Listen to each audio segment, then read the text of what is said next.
সেটি কোনোভাবেই বলা সম্ভব নয়। ঢাকা থেকে যারা এসেছেন তাদের দৃষ্টি আকর্ষণ করে বলতে চাই আমার ঠাকুরগাঁ জেলার সাংবাদিকদের অবস্থা নিয়ে। প্রথমে আমি যেটা মনে করছিলাম যে 5 আগস্টের পর ডিজিটাল নিরাপত্তা আইন পরে সেটা সাইবার সিকিউরিটি অ্যাক্ট এটি বাতিল হয়ে যাবে, কিন্তু এই 5 আগস্টের পরেও আমাকে 2টি হাজিরা দিতে হয়েছে। আগামী হাজিরাতে আবার এই রংপুর আসতে হবে, 16 তারিখে আমার এই মামলা হাজিরা। আমি 5 আগস্টের পর এখনো পর্যন্ত আমার পরিবার এই ডিজিটাল নিরাপত্তা আইনের মামলা থেকে আমি মুক্তি পাবো নাকি আমাকে সাজা পেয়ে জেলে যেতে হবে, এটা নিয়ে অনিশ্চয়তার মধ্যে আছি।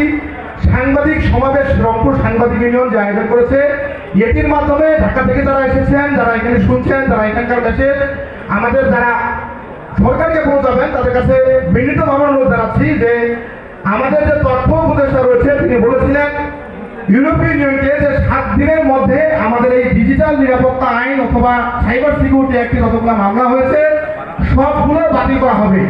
সেই 7 দিনের জায়গায় আজকে 2 মাস পেরিয়ে গেছে, আমরা এটি বাস্তবায়ন দেখিনি। আমরা শুধু কথাই বলে যাই, কোনোভাবে এটি বাস্তবায়ন হচ্ছে না। আমরা বারবার দাবি বলছি, শুধু দাবি আমাদের খাতায়, সেটি পত্রিকার পাতায় থেকে যাচ্ছে, কোনো দাবি আদায় হচ্ছে না। আমি যদি বলি যে আমার যে জেলা রয়েছে এই জেলায় আপনারা যারা ঢাকা থেকে এসেছেন তাদের প্রতি বিনীতভাবে অনুরোধ, সাংবাদিক কল্যাণ ট্রাস্ট থেকে যে সমস্ত নিপীড়িত, নির্যাতিত, অবহেলিত সাংবাদিক অথবা দুস্থ সাংবাদিকের জন্য সহযোগিতার প্রয়োজন হয়, সেটিতে কিভাবে অনিয়ম করা হয়েছে আপনারা যদি তালিকাটা একবার দেখেন তাহলে চেক করতে পারবেন।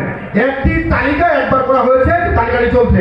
দ্বিতীয়ত বলতে চাই, আমি যেহেতু মফস্বলের সাংবাদিক, উপজেলা পর্যায়ে একবার সাংবাদিকতা করি, উপজেলা পর্যায়ে সাংবাদিক হিসাবে আমার এটুকু অন্তত ধারণা হয়েছে যে তথ্য ও প্রকাশনা মন্ত্রণালয়ের যে তালিকাটি প্রকাশনে ওয়েববোর্ড যেটি ডান পাশে প্রকাশিত থাকে যে ওয়েববোর্ড বাস্তবায়ন করা হয়েছে, এটি কি আদৌ বাস্তবায়ন হয়েছে আপনারা কেউ বলতে পারবেন?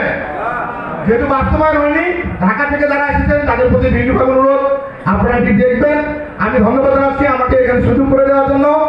পরিশেষে এই ইতিহাসে আমি সাক্ষী হতে পেরে আমি ঠাকুরগাঁ সাংবাদিকদের পক্ষ থেকে রংপুর সাংবাদিক ইউনিয়নকে ধন্যবাদ জানিয়ে আমার বক্তব্য শেষ করছি। আসসালামু আলাইকুম ওয়া রাহমাতুল্লাহ।